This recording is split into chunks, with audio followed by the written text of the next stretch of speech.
राष्ट्रीय शिक्षा नीति को लेकर एबीवीपी पुंछ ने की पत्रकार वार्ता, मांगे पूरी नहीं हुई तो 3 दिन बाद आंदोलन की चेतावनी।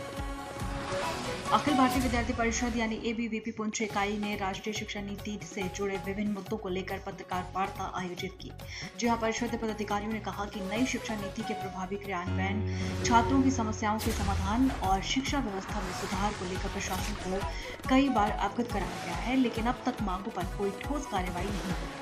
पत्रकार वार्ता के दौरान एबीवीपी नेताओं ने कहा कि विद्यार्थियों के हितों की अनदेखी की किसी भी सूरत में बर्दाश्त नहीं की जाएगी। उन्होंने सरकार और संबंधित विभागों से राष्ट्रीय शिक्षा नीति को जमीनी स्तर पर लागू करने, कॉलेजों और स्कूलों में आवश्यक सुविधाएं उपलब्ध कराने तथा छात्रों को बेहतर शैक्षणिक माहौल देने की मांग की। परिषद ने चेतावनी देते हुए कहा कि यदि 3 दिनों के भीतर उनकी मांगों पर सकारात्मक निर्णय नहीं लिया गया तो संगठन सड़कों पर उतरकर आंदोलन करेगा। इसकी पूरी जिम्मेदारी प्रशासन और संबंधित अधिकारियों की होगी। संवाददाता नरेंद्र सिंह पुंछ। नमस्कार जी, मैं आदित्य सिंह चंदेल हूँ, अखिल भारतीय विद्यार्थी परिषद की तरफ से आज हमारी प्रेस कॉन्फ्रेंस जो कि नई शिक्षा नीति 2020 के अंतर्गत है। देखिए, नई शिक्षा नीति की गाइडलाइंस मेरे सामने आज भी पड़ी हैं, लेकिन नई शिक्षा नीति को जिला पुंछ के अंदर जो इसकी प्रगति है वो हमको बिल्कुल भी नहीं दिख रही है। जो नई शिक्षा नीति के तहत कक्षा 3 से कक्षा 9 के बीच जो छात्रों को उनकी मनपसंद, उनकी रुचि के अनुसार जो तीसरी भाषा, जो क्षेत्रीय और उनकी धार्मिक भाषा चुनने का जो विकल्प है वो जिला पुंछ में किसी भी विद्यालय में नहीं दिया जा रहा। देखिए, नई शिक्षा नीति के तहत कक्षा 3 से कक्षा 9 के बीच सभी छात्रों को 2 आधिकारिक भाषाएं जो भारत की, अंग्रेजी व हिंदी, उसके साथ साथ तीसरी भाषा जो सूत्र आया था, तीसरी भाषा जो एक क्षेत्रीय और धार्मिक भाषा होनी चाहिए, जिसे चुनने का विकल्प हर छात्र को जो कक्षा 3 से 9 के बीच है विद्यालय के हर छात्र को होता है। लेकिन जिला पुंछ में यह सबसे बड़ी दिक्कत की बात है कि तीसरी क्षेत्रीय भाषा के रूप में उर्दू भाषा के अलावा कोई भाषा का चुनने का विकल्प नहीं है। साथियों, मैं आपको कहना चाहता हूं और मेरी यहां से निवेदन है कि 5-5 हजार रुपए देकर हर गरीब मुनुक्कड़ से एक ऐसा टीचर, एक ऐसा शिक्षक चुन लिया जाता है जो केवल उर्दू में सक्षम है, केवल उर्दू पढ़ा सकता है, और किसी भी प्राइवेट, किसी भी निजी, किसी भी सरकारी स्कूल में तीसरी भाषा, क्षेत्रीय भाषा के रूप में केवल आपको उर्दू दिखने को मिलेगी। आपके पास डोगरी, संस्कृत या कोई भी तीसरी भाषा जो हम अपनी मर्जी से चुनना चाहते हैं वो चुनने का संकल्प आपके पास नहीं होगा।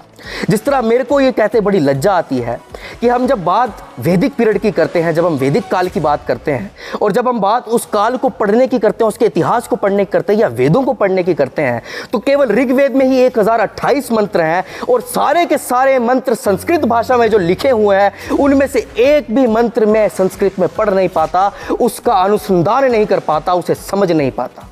अब बताइए, कोई मेरी तरह छात्र जो वेद पढ़ना चाहता है, क्या वो उसे उर्दू भाषा की सहायता लेनी पड़ेगी? क्या उर्दू भाषा उसके कहीं भी काम आएगी? जो अपने ही इतिहास को पढ़ना चाहता है, जो भारत के इतिहास को पढ़ना चाहता है, तो मेरी यहां से आपका निवेदन रहेगा कि जो आपके पास तीसरी भाषा जो क्षेत्रीय और धार्मिक भाषा है उसे चुनने का विकल्प हर विद्यालय में दिया जाए। जो हमारे डिस्ट्रिक्ट पुंछ के जो हमारे डिस्ट्रिक्ट में मजिस्ट्रेट हैं, जो हमारे डीएम हैं, जो हमारे डिप्टी कमिश्नर हैं, उनसे मेरी अपील रहेगी कि ये शिक्षा नीति को हर विद्यालय में, पुंछ जिला के हर विद्यालय में लागू करने के लिए सख्त से सख्त कदम उठाए जाए, ताकि हर छात्र को अपनी रुचि अनुसार तीसरी क्षेत्रीय भाषा चुनने का विकल्प हो। और यहीं से मैं आप सबके साथ ये अपनी बात यहीं पर वाणी यहाँ पर विराम देना चाहूंगा कि हम सब अपनी भाषा को सीखें, क्योंकि जो भाषा हमारे व्यक्तित्व को चेंज करती है, भाषा हमारा व्यक्तित्व बनाती है, वो केवल एक क्षेत्रीय भाषा से नहीं बन सकता। हमें मल्टीलिंगुअल बनने के लिए बहुत सारी भाषाओं को सीखना पड़ेगा, जो बाकी जिला कर रहे हैं। धन्यवाद। जय हिंद, जय भारत। नमस्ते, मेरा नाम श्रुति खजूरिया है। जैसे कि आप सबको पता है कि एबीवीपी में जो नए मुद्दे को लेकर बात चल रही है, न्यू एजुकेशन पॉलिसी 2020 को लेकर बात चल रही है, जिसमें कि जो गवर्नमेंट और प्राइवेट स्कूल्स हैं पुंछ के, वहाँ किसी भी स्कूल में उर्दू को छोड़कर कोई दूसरी भाषा नहीं पढ़ाई जा रही है। जो स्टूडेंट्स सीखना चाहते हैं, पढ़ना चाहते हैं, उन्हें कोई तीसरी भाषा नहीं सिखाई जा रही है। जैसे कि कुछ बच्चे संस्कृत सीखना चाहते हैं, कुछ पंजाबी सीखना चाहते हैं, उन्हें उसके उर्दू ही एक उनको विकल्प जो दिया जा रहा है सिर्फ उर्दू के रिलेटेड ही दिया जा रहा है और कोई भी तीसरा विकल्प नहीं दिया जा रहा है। इसके रिलेटेड हम कल डीसी साहब के पास मेमोरेंडम भी लेके गए थे, जिसमें हमने उनसे अपील की थी कि नेशनल एजुकेशन पॉलिसी को सही रूप से लागू किया जाए।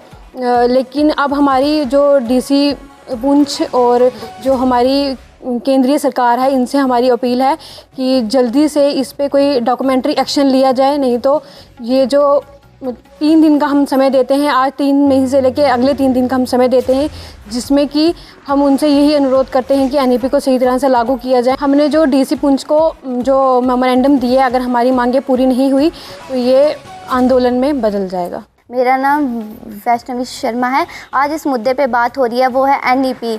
जम्मू कश्मीर में इसका मुद्दा 2023 से उठ चुका है, पर ये 2026 से इम्प्लीमेंट जम्मू कश्मीर में जो 3 भाषा का सूत्र है वो हो चुका है। पर सीबीएसई में 81.2% में तीन लैंग्वेज का रूल चल रहा है और 15.7% स्कूल में जम्मू कश्मीर में खाली 2 भाषा पढ़ाई जा रही हैं और 3% स्कूल में सिर्फ 1 भाषा का सिस्टम है। जैसे कि कोई बच्चा अगर पहाड़ी सीखना चाहता है, जो हमारी इधर की लोकल लैंग्वेज है, पहाड़ी, डोगरी, पंजाबी, वो सीखना चाहता है, उसको सीखे बिना पंजाबी, पहाड़ी, डोगरी ऐसी लैंग्वेज सीखे बिना हमारे बच्चों को, इधर के स्टूडेंट्स को अपने कल्चर के बारे में पता नहीं चलेगा। अगर उनको कल्चर के बारे में पता नहीं होगा तो वो आगे किसी भी क्षेत्र में आगे नहीं पहुंच सकेंगे, जबकि उनको अपने क्षेत्र के बारे में नहीं पता होगा।